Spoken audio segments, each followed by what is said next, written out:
Hello and welcome to this bonus episode of For Pete's Sake, the ongoing series in which I explore my dad's record collection to find out more about the man that he was. Now there's no record this time because this, as I say, is a bonus episode, so it's not part of the main seasons. But today would have been my dad's birthday. It would have been his 73rd birthday. So I thought it'd be nice to put something out there just to mark that milestone. First of all, I need to address something, which is due to my inability to tell a 2 from a 7, I've been getting my dad's year of birth wrong this entire time. So all the 10 previous episodes I've been talking about my dad was born in 1957, which would have made him this age at this year, and etc, etc. He was actually born in 1952.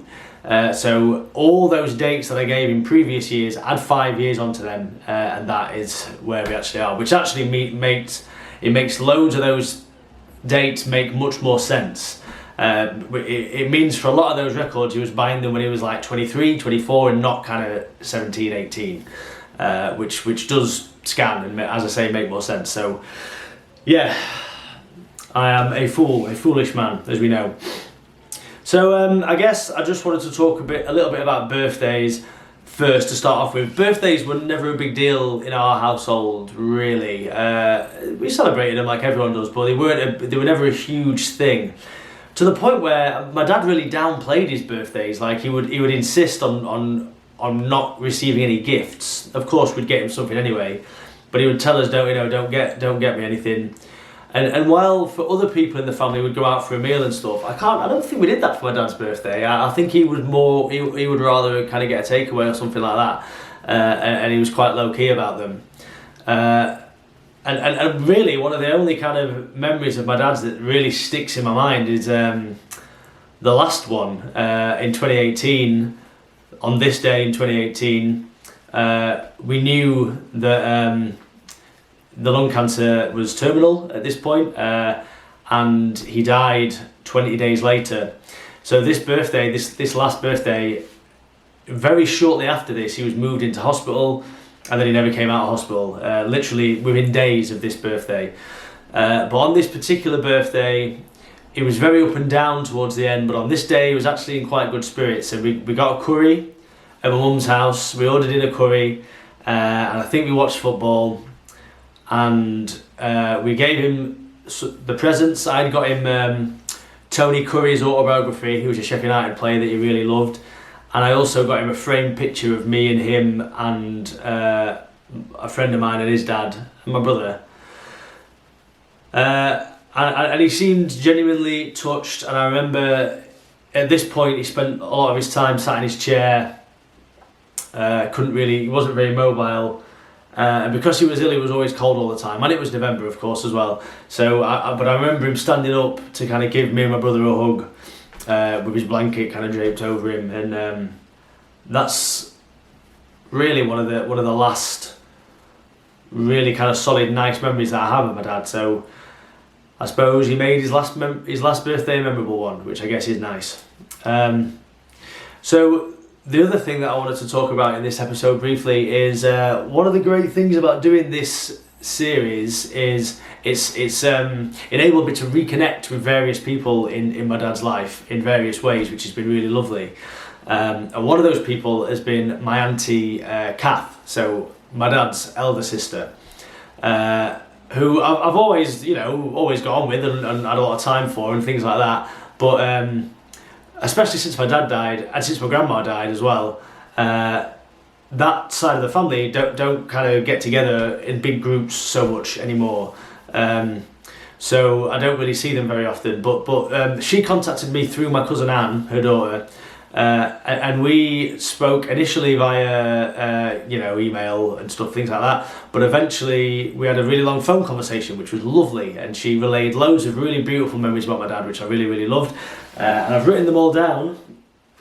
As we were talking, I was making notes in this notebook, and I've got 5 full pages of notes in there to talk about. But I'm going to save that for a later episode, because first of all, I'm going to read out some things that my Auntie Kath had sent me before that conversation, some really nice memories. So forgive me as I just kind of read these out. This is from a handwritten note that Kath took a picture of and then sent me that picture. So I'm just going to read some of this out. So from 3 years old, Pete would go on walkabout. He was there 1 minute and gone the next, wandering the streets around Washington Avenue. Family, neighbours, even the fire brigade would be out looking for him. Whenever he was found, he was unconcerned, happy on his journey, not aware that anything was of concern. So he would go wandering, just happy in his own world while uproar is going on around him. And that kind of attitude to life kind of stuck with him right until the end, to be honest with you. Here's another one. Once when he was about 9 and with friends in Woonwell Wood, he slipped into the reservoir and unable to swim, his friends managed to pull him out. On returning home, he told Mum he had fallen in a puddle in the back field. Being drenched, however, Mum did not believe him and got the real story from his friends. There was no fooling Mum, indeed, or Grandma as I knew her, no fooling her, definitely. Now, I'd heard this story from my dad before, but actually, and I wonder if Kath knows this, the way he told it was much more dramatic. He says that he very nearly drowned, that he was scrambling to try and get out for ages, and then at one point he thought he wasn't going to be able to get out. And he told me that story, and if it happened when he was 9 years old, it obviously stuck with him because he told me that story a couple of times, and it clearly had a lasting impact on him. So that is a big story from his childhood, definitely. A bunch of 9-year-olds playing in the woods probably wouldn't happen now, I would suggest, but simpler times. Another one here. On going to Woonwell High School, my dad had to be in the same house, like a form group, I guess, as a sibling. So as Kath was already there and in schoolhouse, which was the name of like the form group thing, they were put into the same group, but the tie colour was blue and white. And my auntie says you can imagine his displeasure. My dad hated Sheffield Wednesday with the intensity of 1,000 suns.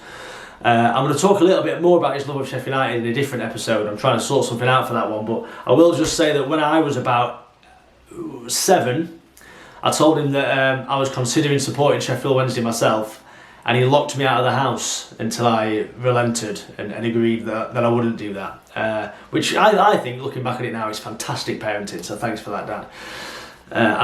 I'm not being sarcastic there either. Yes, so he had to wear a blue and white tie at school, and he was not happy about that. So that a very deep-rooted hatred of Sheffield Wednesday that goes right back to his childhood. Bless him. And then there's 2 others that are very amusing, but this is good stuff. This is golden stuff. So I don't want to kind of just reel it all off in one episode, because then I'm not pausing to reflect on it or let it sink in or any of that stuff. So I'll return to those another time. But it was lovely hearing from my auntie, and it's lovely sharing some of those stories, particularly on my dad's birthday. So to talk a little bit more generally about that, like, I think it's always hard, isn't it, when someone that we've lost, when it's their birthday after they've died, and it's a strange feeling of sadness. Birthdays are normally a celebration, but it's a sad feeling knowing that they're not there for their birthday. But I think it's really important, isn't it, to try not to be sad, and to try and use the birthdays of a loved one that we have lost in order to remember the good times that you shared, whether that be birthdays or any times, and raise a glass to them, which I will be doing later on. I will be raising a glass to my dad and thinking about some of the birthdays that I had and that he made so lovely when I was a kid. But this is not a podcast. It's not a podcast at all. This is not a video series about me, so we don't need to talk too much about them. And I guess I'm rambling now. But yeah, to update, what's going to happen next? Well, my dad died on the 22nd of November. I don't know if I'm going to do something for that. Probably not. That doesn't feel like something that needs to be marked in the same way as a birthday does.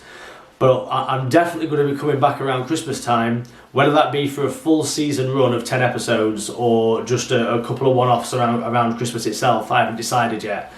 But yeah, I will be returning in before the new year. So happy birthday, Dad. I wish you were here to celebrate it with us. And thanks everybody always for watching and listening and commenting and sharing and liking and everything else. And I will see you next time. Thank you.